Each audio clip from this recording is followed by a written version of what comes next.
Hi everyone, Sarah Deutscher here. I feel really privileged to spend some time with you now. I love the relationship our churches have together. But more importantly, I love what God is doing amongst his church as one body all around the world at the moment as he's uniting us to bring his kingdom to this earth that is in complete chaos and uncertainty. I don't need to remind you or even tell you of what's going on in the world. You know it. But I do want to just go, man, never before has the whole narrative of the Western world been pulled out from under itself at such speed and escalation to such a scale that we are experiencing at the moment. Our idols are shaking. Our trust levels are being confronted. That anything that is not of God at the moment is up for grabs. But my encouragement to us is that as Hebrews tells us, we live in an unshakable kingdom. And whilst what can be shaken at the moment is being shaken, whether that be in us as individuals or corporately as a church or across the world, the kingdom cannot be shaken. And that is not just a whim of hope. That is the reality that we stand on. So I want to bring us to the book of Habakkuk to help unpack that more. Habakkuk is one of those minor prophets. It's not minor because of its message. It's minor because only a couple of chapters long compared to a Jeremiah or an Isaiah. But its message packs a punch. And the message in Habakkuk is timely for us today. Habakkuk is asking the question, is God good when there is so much evil in the world? And he addresses God twice, and God replies to him twice. And the first time he cries out to God in chapter 1, verse 2-4, he says, "How long, Lord, must I call for help, but you do not listen? Or cry out to you violence, but you do not save? Why do you make me look at injustice? Why do you tolerate wrongdoing? Destruction and violence are before me. There is strife and conflict abounds. Therefore the law is paralyzed and justice never prevails. The wicked hem in the righteous so that justice is perverted." So it's crying out to God in this time of unfathomable circumstance and despair and challenge. And then God answers him, but he answers Habakkuk with an answer that Habakkuk doesn't like. In verse 5-11, God says that he's going to do something that Habakkuk would not believe even if he was told. This echoes what God says to Isaiah when he says, "My ways are not your ways, my thoughts are not your thoughts."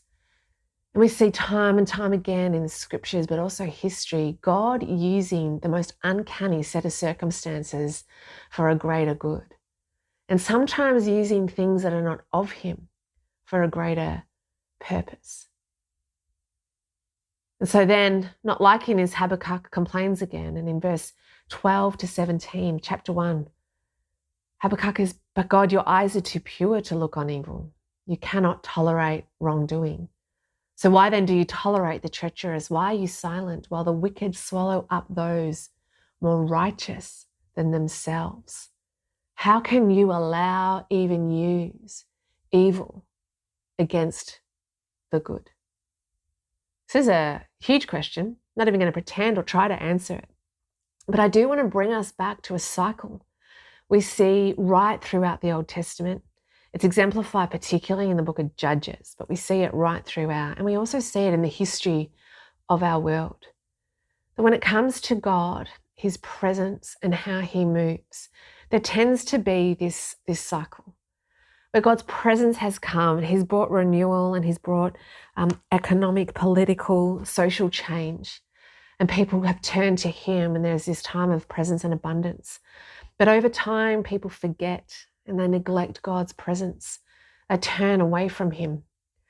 And the more we turn away from God, the more his presence is no longer present, it's absent.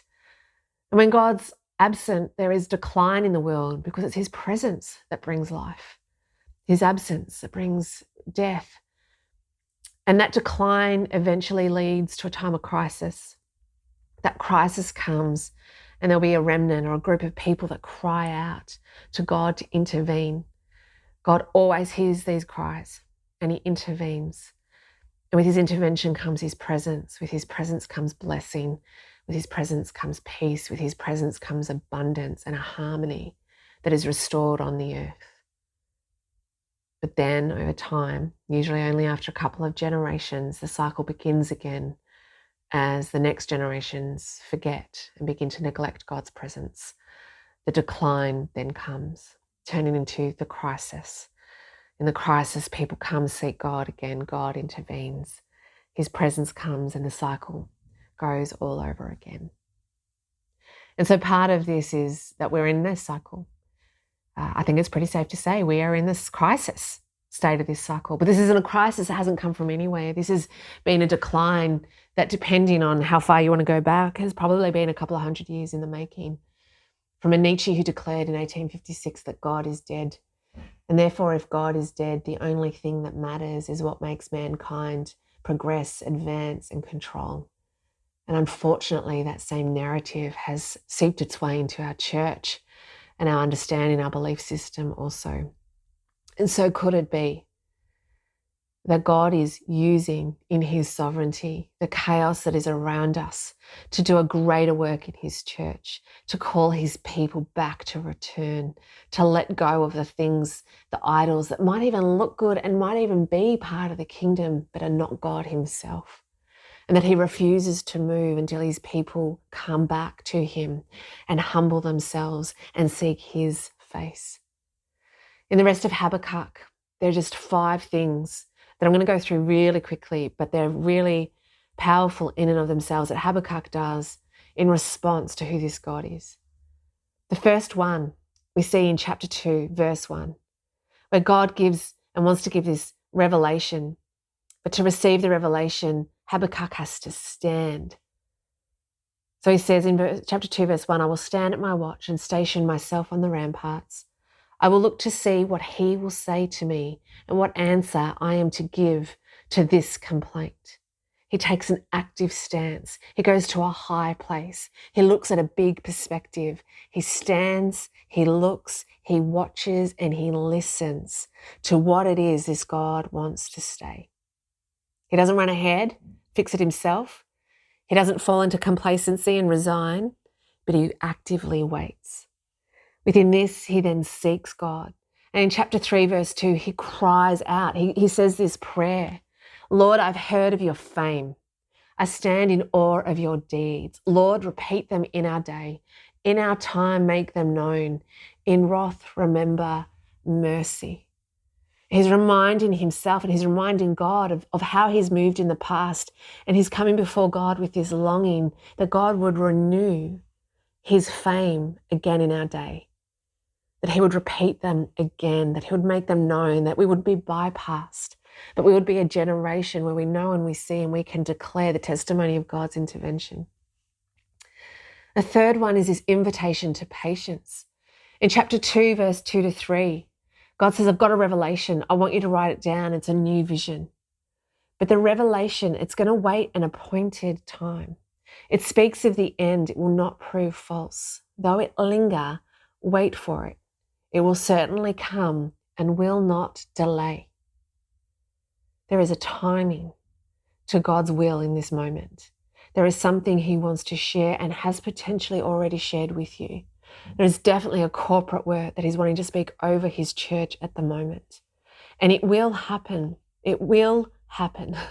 Though it linger, wait for it. It will certainly come and will not delay.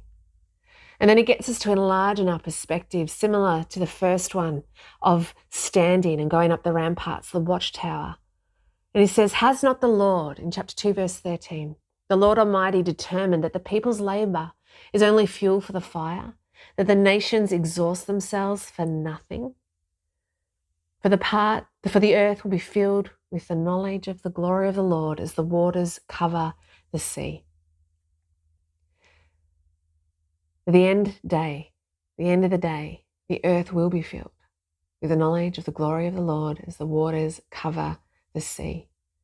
But our efforts, our control, our quick fixes, our responses, our reactions are only fuel for the fire. But this is a time to realize that God will have the final word, and we need to act from the faith and the courage and perspective that he will do this. And then we have this invitation to silence, where we are told that the Lord is in his holy temple. Let all the earth be silent before him. That's in chapter 2, verse 20. That this is a time for silence, for hiddenness, and rest. That feels counterintuitive to a church, to a people that are used to jumping to action and rolling out programs and strategy and effort. But what if our biggest weapons at this time is our silence? What the Lord is saying to his church, the Lord is in his holy temple. Let all the earth be silent before him.